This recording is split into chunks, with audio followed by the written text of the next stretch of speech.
নন্দীগ্রামের মানুষেরা, এই আপনার মহিষাদলের মানুষেরা, এই কলাঘাটের মানুষেদের যে অভাব অভিযোগ সবগুলো পার্লামেন্টে তোলা দরকার ছিল, সেটা কতটা উঠলো?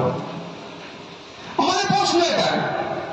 আপনাদেরকে একটু জানতে হবে একটা এমপির কাজ কি। শুধু গিয়ে কি মোদিজির সাথে, অমিত শাহজির সাথে, রাহুল গান্ধীজির সাথে, আরো যারা